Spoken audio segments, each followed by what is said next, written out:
Rob Clark, and these are the rewards of merit.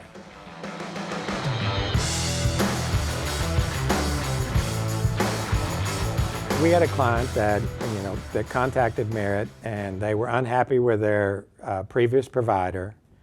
More so that they were unhappy that the fact that the provider wasn't experienced in the industry, and they wanted someone else to come in and look at the process and what has been done in the past, and to see if there's any value-added opportunities that we could provide. So what we did is we downloaded their assets. This is one of the locations where their fixed asset listing was provided to the taxing jurisdiction. And so one of our first processes was get their fixed assets, download them into a software system, a state-of-the-art software system where we could analyze all the fixed assets. And so in this particular facility, like most, there's been some acquisitions and changes of ownership, so the fixed asset listing wasn't easily deciphered. And so we visited with the plant. We went on tours, spoke with the plant manager as well as the controllers and people in maintenance, and analyzed the fixed assets.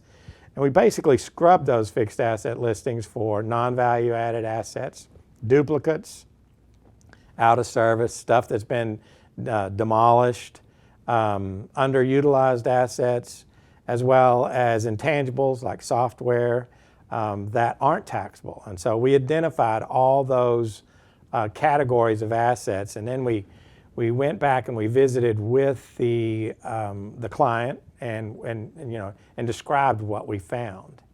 And the next step after visiting with them, we wanted to get their approval, see if they could add anything to the situation. And then, in this case, they were a significant taxpayer in the jurisdiction, and there was a lot of concern to make sure that everything was done accurately and correctly and can be proven.